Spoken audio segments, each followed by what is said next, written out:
Oke, kita lanjutkan diskusi kita di mata kuliah manajemen keuangan lanjutan, dan tema kita yang terakhir adalah mengenai dividen policy atau kebijakan dividen, salah satu dari 3 fungsi manajemen keuangan.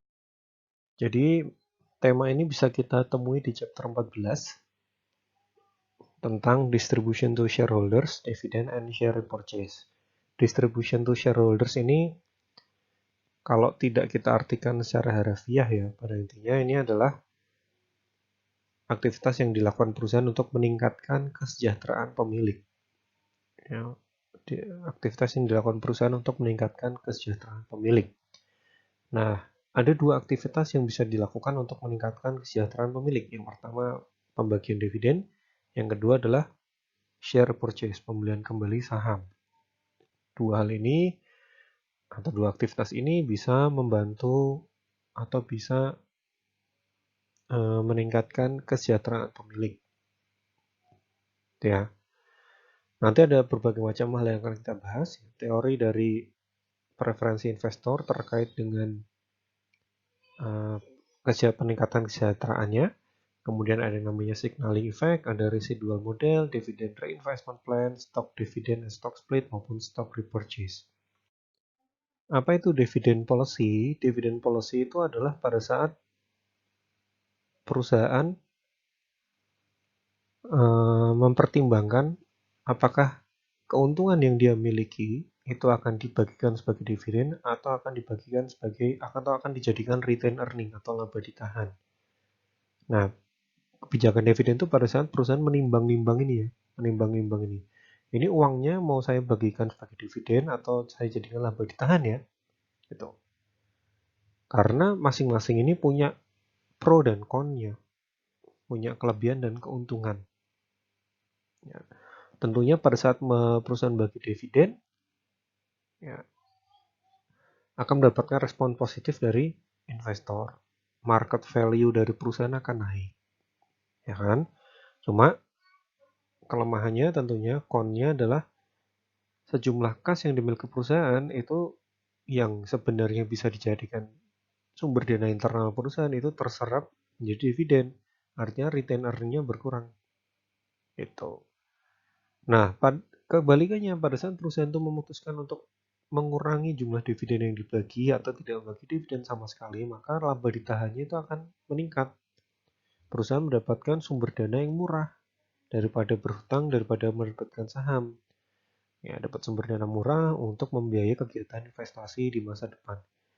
Tapi kelemahannya tentunya investor tidak akan suka.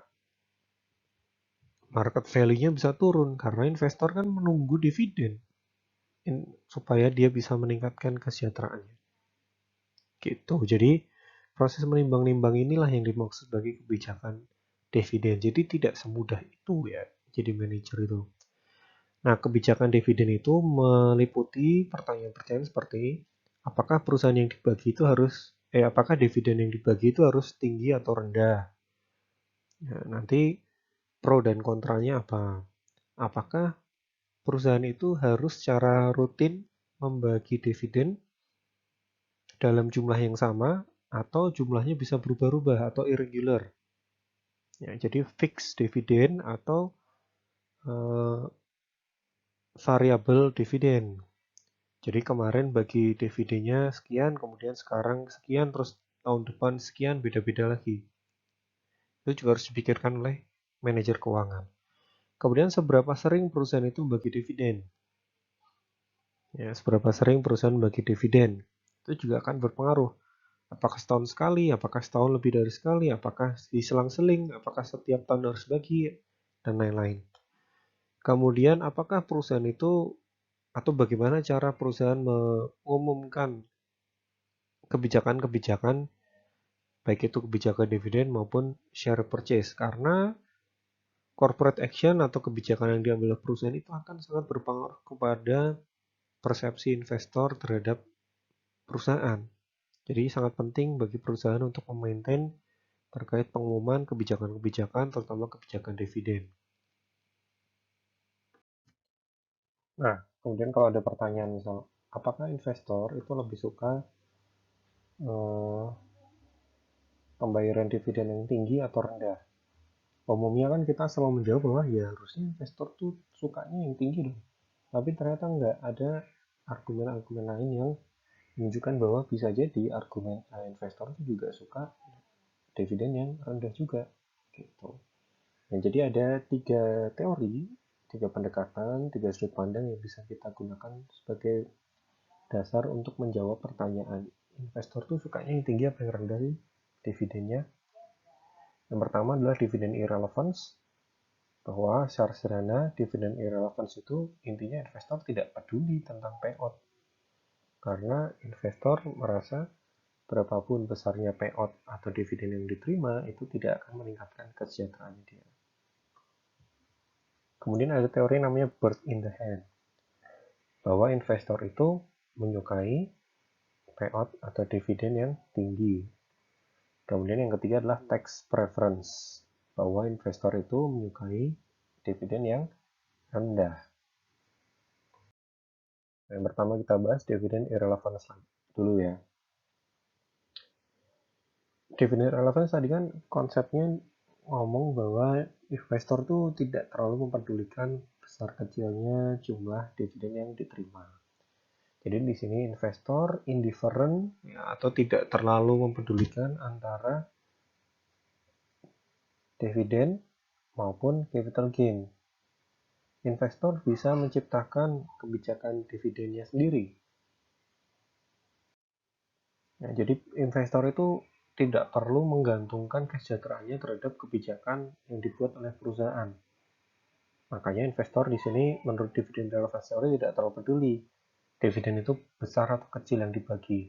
Karena pada saat perusahaan itu atau pada saat investor itu butuh kas, dia tidak perlu menggantungkan kepada dividen yang diterima dari perusahaan. Kalau investor butuh kas, dia tinggal menjual saham. Ya kan? Dia tinggal menjual saham. Kalau dia sedang tidak butuh kas dan ingin membeli dividen, dan ingin membeli saham, maka dia bisa menggunakan dividen yang diterima sebelumnya untuk membeli saham. Udah sesimpel itu. Ya, artinya dia punya kontrol penuh atas dirinya sendiri. Kalau lagi pengen dapat uang ya saya tinggal beli saham. Kalau saya pengen uang saya tinggal jual saham saya. Kalau saya lagi punya uang dan nggak butuh uang dan pengen dapat saham, saya tinggal beli. Simpel itu. Nah, konsep dividend irrelevance theory ini dikemukakan oleh Modigliani Miller yang sayangnya berdasarkan unrealistic assumption. Ya, jadi teori-teori yang dikemukakan oleh Modigliani Miller itu diikat dengan asumsi-asumsi yang sangat ketat, sehingga saking ketatnya ini sulit diaplikasikan di dunia nyata. Ya, jadi ini sifatnya hanya teoritis saja. Ini kan sama dengan yang teori struktur modal. Ya, struktur modal, capital structure irrelevance theory, di mana dia ngomong berapapun besarnya proporsi hutang maupun ekuitas tidak akan berpengaruh terhadap value perusahaan. Itu kan Modigliani Miller juga. Asumsinya juga ketat. Jadi ini sebatas penjelasan teoritis saja. Tapi untuk dibuktikan di dunia nyata itu agak sulit. Karena salah satu asumsinya kan no tax, nggak ada biaya broker, itu kan nggak mungkin di tempat kita. Pajak itu ada, biaya pialang, biaya broker, biaya transaksi itu ada. Kemudian teori kedua adalah bird in the hand. Di sini mengasumsikan bahwa investor itu prefer high dividend ya. Investor menganggap bahwa dividen itu lebih aman daripada semua kemungkinan keuntungan yang bersumber dari capital gain. Maka dia menyukai dividen. Gitu. Jadi kenapa investor itu menyukai dividen dalam jumlah yang tinggi? Karena sumber keuntungan investor kan dua, dividen maupun capital gain. Nah, dividen itu dianggap lebih pasti, seperti burung yang sudah ada di tangan. Gitu. Udah kita pegang, dividen itu baratnya burung yang udah kita pegang, udah pasti dapat. Tapi kalau capital gain itu masih potensi, masih probabilitas. Makanya kalau disuruh milih, mau dividen apa capital gain? Investor akan lebih memilih dividen menurut bird in the hand teori. Gitu ya. Jadi investor akan memberikan value yang tinggi terhadap perusahaan yang membagikan dividen dalam jumlah yang lebih besar juga. Implikasinya nanti harga saham perusahaan bisa naik. Jadi menurut bird in the hand, ya, investor itu suka high dividend payout company. Perusahaan-perusahaan yang memiliki atau membagi dividen dalam jumlah yang besar. Sehingga implikasinya nanti perusahaan-perusahaan ini akan memiliki price yang naik atau tinggi gitu. Itu ya. Jadi kalau ada yang tanya, sebenarnya pengaruh dividen terhadap kenaikan harga itu dari mana sih? Ya dari penjelasan perpindahan ini juga bisa kita masukkan. Karena investor-investor itu suka saham suka perusahaan dengan pembagian dividen yang tinggi, maka perusahaan-perusahaan yang memiliki payout tinggi itu diminati. Pada saat dia diminati, maka harga sahamnya juga akan naik. Menurut bird in the hand theory. Kemudian tax preference theory ini kebalikan, bahwa investor ya, prefer low dividend. Karena ini berhubungan dengan pajak yang harus dibayarkan. Tapi ini konteksnya di Amerika ya. Di Amerika. Jadi capital gain maupun dividen ini kan dua sumber keuntungan investor. Nah, dua-duanya ini merupakan subjek dari pajak. Ya, akan dikenakan pajak. Tapi pajak dari dividen itu lebih tinggi. Sehingga menurut tax preference theory, untuk menghindari pajak, investor itu lebih menyukai, oh ya udah dividen yang dibagi kecil aja nggak apa-apa. Ya, karena nanti saya masih bisa mendapatkan keuntungan dari capital gain. Seperti itu. Nah, ini adalah dampak dari masing-masing teori ya terhadap harga saham. Teori maupun preferensi yang ini kan tadi investor suka dividen. Yang ini investor tidak peduli ya. Dan yang ini investor tidak suka dividen. Nah, ini preferensi yang dijelaskan oleh masing-masing teori ini nanti ujung-ujungnya bisa berpengaruh terhadap harga saham perusahaan. Bird in the hand ini karena investor suka dividen, maka perusahaan-perusahaan dengan dividen yang tinggi ya akan memiliki harga saham yang tinggi juga karena diminati oleh investor. Jadi kan proses berpikirnya kan pada saat perusahaan itu mau memutuskan apakah dia mau bagi dividen tinggi atau rendah, dia akan punya asumsi ya, punya asumsi investor ini orang yang kayak apa, apakah orang yang suka dividen atau orang yang tidak suka dividen. Kalau kita melandasi asumsi kita dengan bird in the hand teori, maka kita akan mengasumsikan investor itu suka dividen yang ujungnya harga sahamnya tinggi.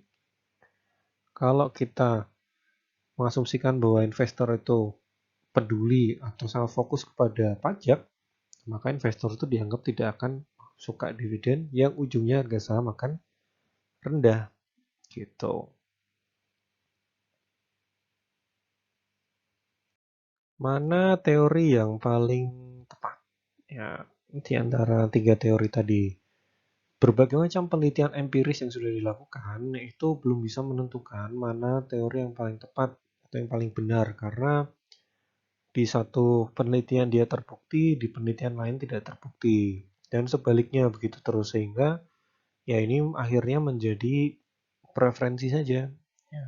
Atau pada saat perusahaan itu mau memutuskan pembagian dividen dan dia harus membaca perilaku investornya, investor suka dividen apa enggak. Asumsi teori yang digunakan itu ya tergantung dari keputusan atau judgement dari masing-masing manajer aja ujung-ujungnya kayak gitu. Ya. Nah, kemudian dalam konteks kebijakan dividen nanti ada juga yang disebut sebagai information content hypothesis atau signaling hypothesis. Ini sama ya, signaling umumnya sih disebutnya sebagai dividend signaling hypothesis. Dividend signaling hypothesis.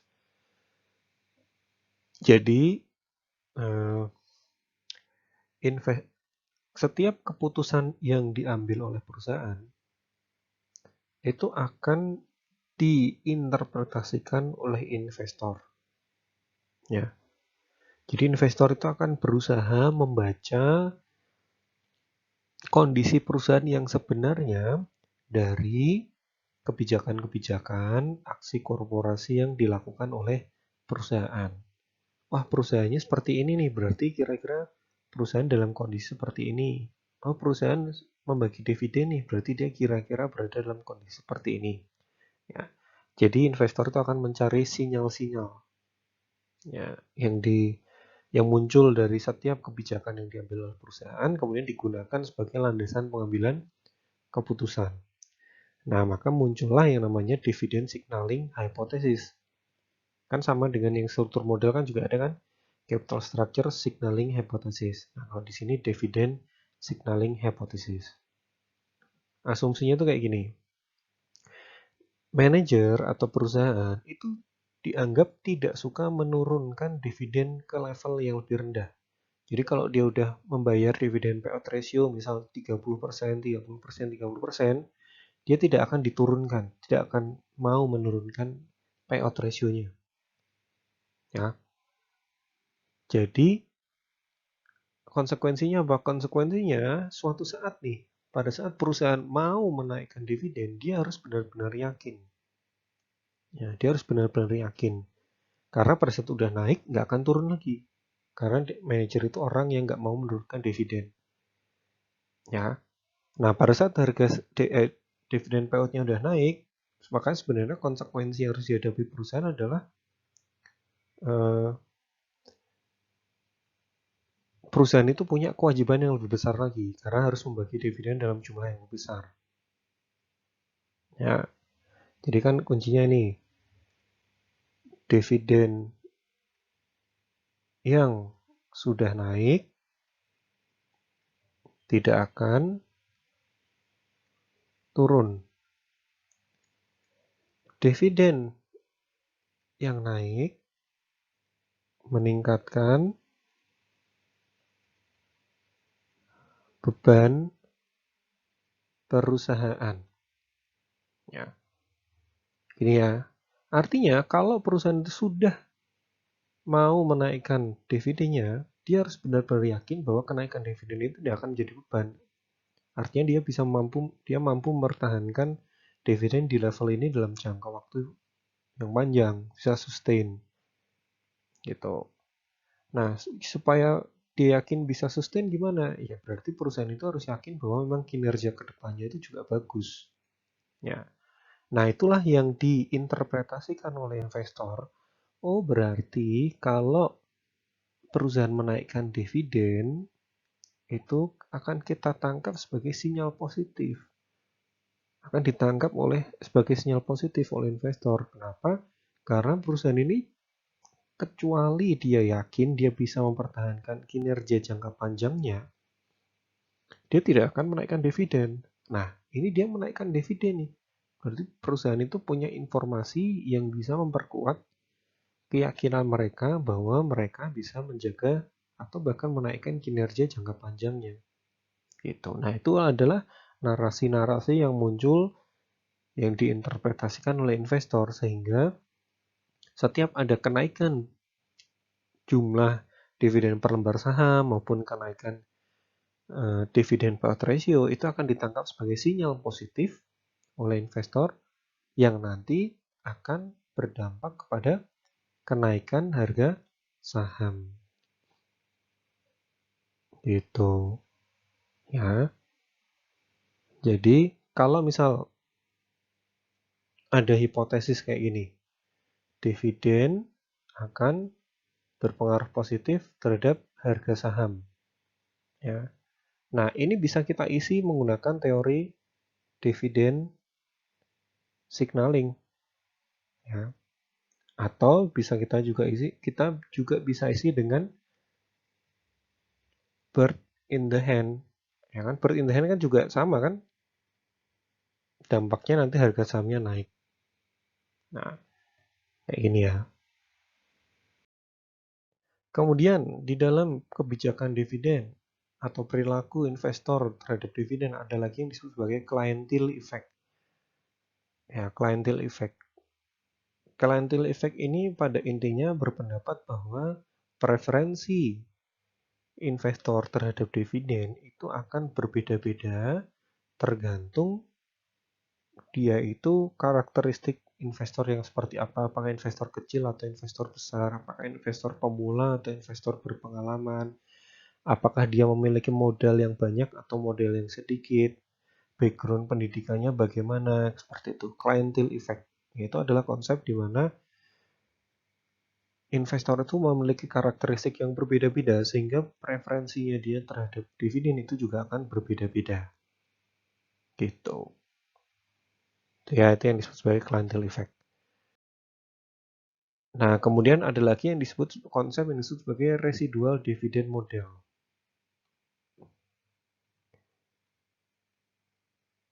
Residual dividend model itu pada intinya menempatkan dividen itu sebagai hal yang diperhitungkan paling terakhir atau residu. Jadi, kalau perusahaan punya penjualan ini akan dikurangi biaya dulu. Ya, setelah dikurangi biaya, dia akan dikurangi hutang dulu, bunga hutang. Kemudian dia dikurangi pajak dulu. Ya. Kemudian setelah ketemu pajak, dia akan dikurangi dividen saham preferen dulu. Kemudian setelah dikurangi dividen saham preferen, dia akan disisihkan dulu untuk laba ditahan. Baru sisanya ini akan dibagikan sebagai dividen. Jadi dividen itu dijadikan sebagai residu, bukan prioritas utama pada saat pengambilan keputusan. Itu yang disebut sebagai residual dividend model. Ya, karena besar kecilnya dividen itu ya tergantung nanti. Kan ada perusahaan yang dari awal sudah oke, kita tahun ini akan menentukan dividen sebesar 30%. Tapi ada juga yang belum bisa memberikan angka karena ya nanti sisanya aja berapa kita bagikan sebagai dividen. Nah, itu disebut sebagai residual dividend model. Nah, dari tadi yang udah kita bahas, pendistribusian kas ke shareholders itu semuanya dalam konteks dividen. Ada cara lain bagaimana perusahaan itu bisa mendistribusikan kas kepada investor. Caranya adalah dengan melakukan stock repurchase atau pembelian kembali saham. Jadi, misal perusahaan saat ini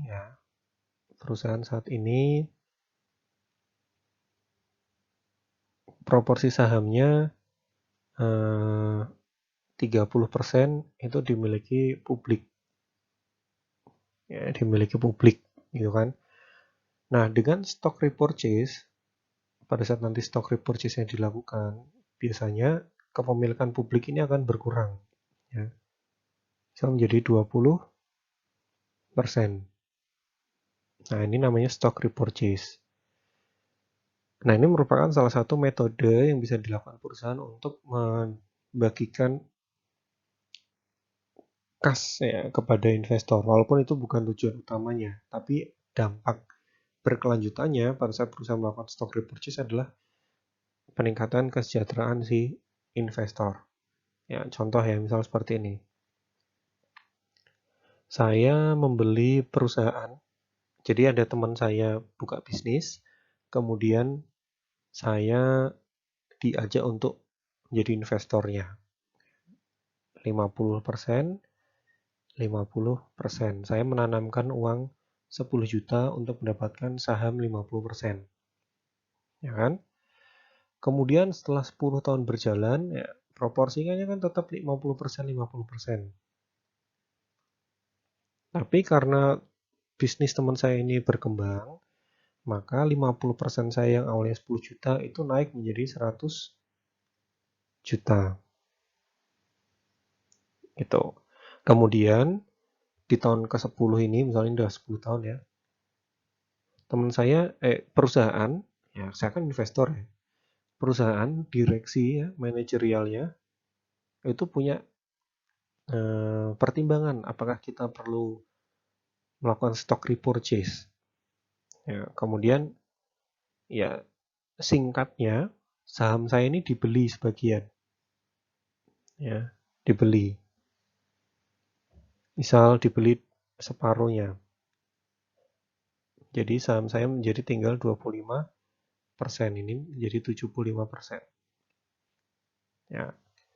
Nah, 25%-nya ini adalah 50 juta. Ya kan? Tadi kan ini 100 juta ya. Nah, berarti nanti saya akan mendapatkan uang 50 juta dari pembelian saham saya. Ya, jadi apakah saya mendapatkan keuntungan? Dapat keuntungan. Awalnya saya invest 10 juta, kemudian saham saya dibeli separuhnya senilai 50 juta. Share purchase. Itu dampak yang dihasilkan oleh share purchase. Ya, jadi ya ibaratnya kayak kita menjual saham, tapi menjualnya bukan kepada investor lain, tapi menjualnya kepada perusahaan.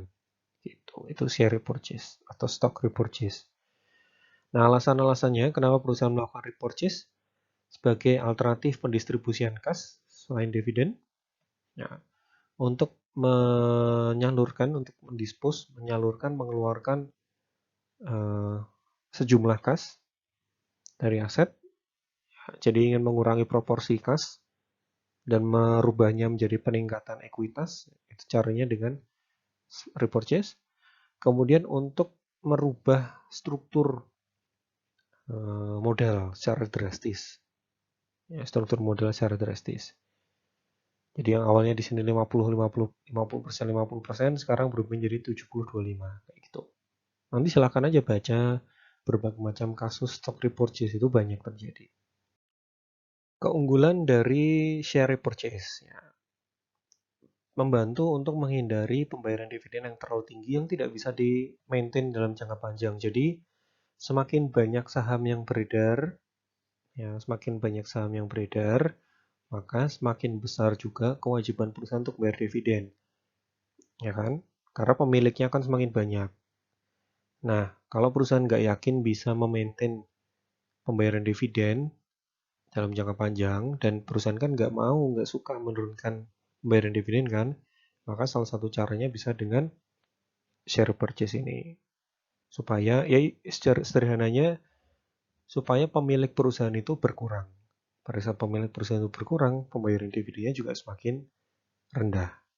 Kewajiban pembayaran dividennya semakin rendah karena orang yang harus dibayar itu semakin sedikit. Kemudian repurchase stock can be used in takeover or resold to raise cash as needed. Jadi saham-saham yang udah dibeli kembali itu bisa digunakan untuk kebutuhan takeover, kontrol perusahaan. Ya. Jadi perusahaan punya kontrol lebih kuat, ya kan? Jadi misal awalnya dia cuma punya 51% kepemilikan, dia sekarang punya 75% kepemilikan. Jadi kan suaranya lebih kuat. Atau untuk dijual lagi, ya, dibeli lagi untuk dijual lagi. Nah, kenapa kalau kok sebenarnya kan udah beredar, terus dibeli lagi, kenapa harus dijual lagi? Karena perusahaan merasa bahwa saham-sahamnya itu under value. Ya. Jadi ibaratnya dia punya barangnya dijual, kemudian di pasar sekunder, di pasar retail, di pasar reseller, barangnya tuh nggak laku. Padahal perusahaan yakin bahwa ini tuh harga barangnya harusnya lebih tinggi daripada yang diperjualbelikan di pasar sekunder, di pasar reseller. Daripada kita biarkan aja beredar di reseller ini, di pasar sekunder, kemudian harganya terlalu turun, kita beli aja deh. Ya, daripada dia nggak dianggap oleh investor, oleh pasar, kita beli aja. Ya, toh pada saat kita beli harganya juga murah karena berada dalam kondisi under value. Nah, ini bisa digunakan sebagai siasat sebenarnya oleh perusahaan. Siasat untuk meningkatkan harga sahamnya lagi. Jadi ada perusahaan A, dia yakin sahamnya itu under value, dijual terlalu murah di pasar sekunder. Kemudian dia repurchase, beli lagi sahamnya. Nah, pada saat harga sahamnya itu udah di repurchase, itu akan ditangkap sebagai sinyal positif oleh investor. Kenapa investor menangkap itu sebagai sinyal positif? Karena investor tahu bahwa perusahaan itu menganggap saham perusahaannya under value. Perusahaan investor kan suka cari saham-saham yang under value, yang harganya itu lebih rendah daripada harga pasar. Istilah zaman sekarangnya hidden gem, hidden gem. Itu. Nah, pada saat investor itu merasa bahwa, oh ternyata kok perusahaan A itu merepurchase ya, oh berarti saham-sahamnya under value.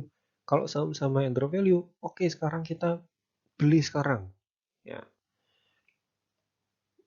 Jadi ada suatu strategi investasi namanya value investing. Ya. Value investing itu adalah pada saat kita atau strategi investasi kita mencari saham-saham yang berada dalam kondisi under value. Nah, investor-investor yang menerapkan value investing itu akan tertarik. Pada saat dia tertarik, dia akan beli saham A yang beredar, yang masih beredar di pasaran. Pada saat banyak yang beli saham A, harga saham A akan naik gitu ya. Jadi ini sebenarnya diputar-putar aja. Jadi perusahaan ini strategi perusahaan juga. Sebenarnya dia pengen ke sini. Gimana caranya ya menaikkan harga saham?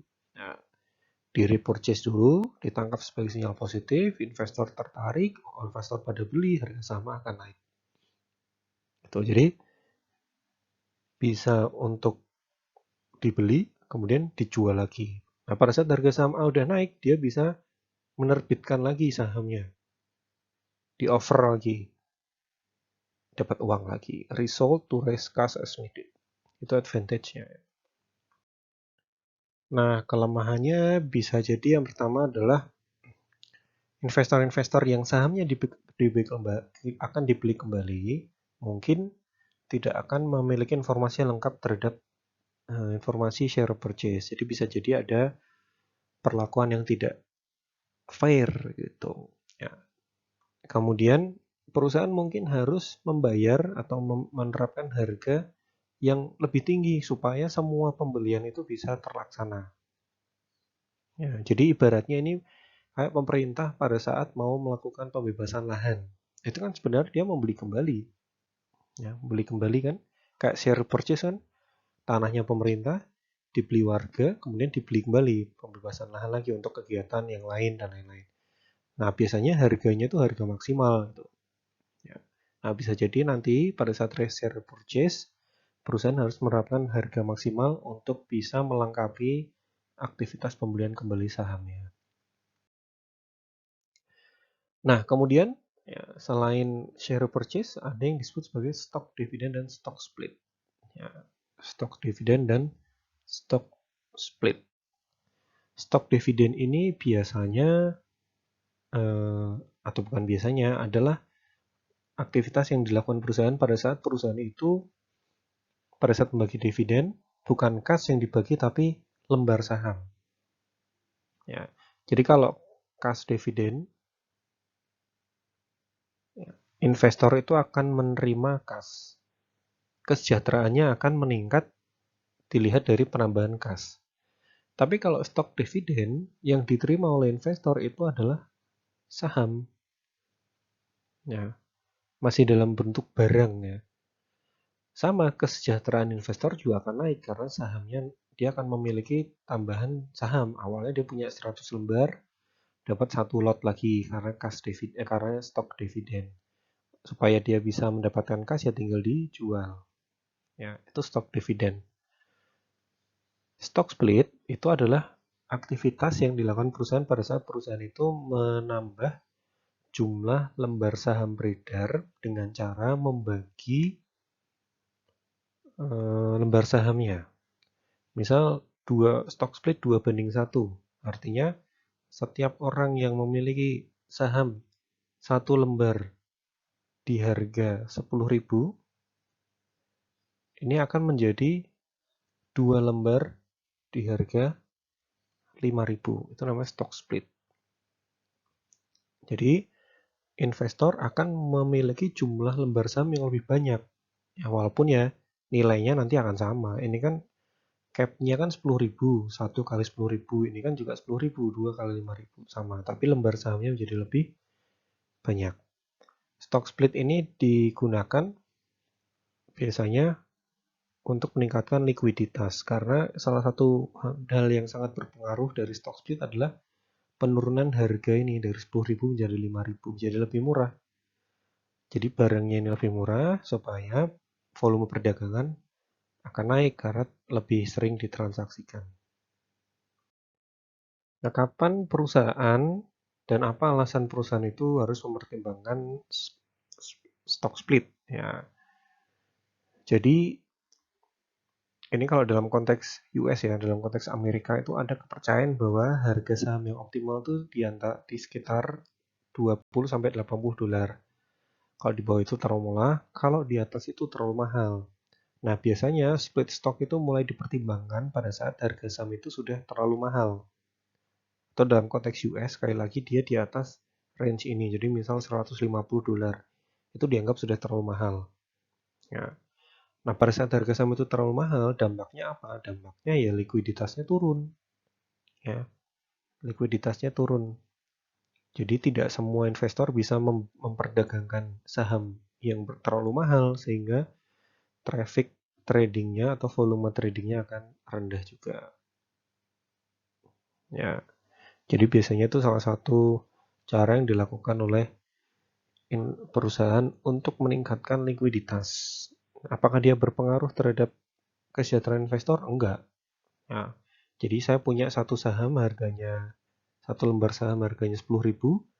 Pada saat di stock split, harga saham saya menjadi 5.000, tapi saya punya 2 lembar. Yang market cap saya sama, yaitu 10.000. Gitu. Jadi tahu kenapa dan kapannya ya. Intinya sih pada saat udah terlalu mahal. Nah, tapi ya terlalu mahal itu sangat relatif. Di Indonesia itu kan ada harga yang udah terlalu mahal tapi yang nggak turun-turun. Misal gudang garam tuh kalau nggak salah harganya sekarang sampai 40 ribuan per lembar sahamnya. Ya, 40 ribu. Itu satu lembar, artinya kalau mau beli satu lot butuh uang 4 juta. Nah, apakah semua orang punya akses terhadap uang 4 juta kan enggak? Tapi itu sampai sekarang juga belum di stock split. Sedangkan waktu itu BRI harganya itu sekitar 15 ribuan kalau nggak salah itu udah di stock split menjadi 5. Splitnya menjadi 5, menjadi harganya menjadi 3 ribuan. Nah, berarti kan persepsi terhadap terlalu mahal apa enggak setiap perusahaan itu beda-beda. Dia punya pertimbangan yang berbeda-beda juga gitu. Oke, jadi itu saja yang bisa saya sampaikan untuk pertemuan kali ini dan ini merupakan materi terakhir. Semoga bermanfaat. Silahkan kalau ada pertanyaan sekali lagi bisa ditanyakan. Selama ini memang ada yang bertanya cuma ya 1-2 dan orangnya itu saja. Nah, apakah yang lain sudah paham atau enggak saya kurang tahu. Tapi yang jelas jangan ragu untuk tanya bisa langsung pada saya maupun melalui grup. Itu ya. Terima kasih.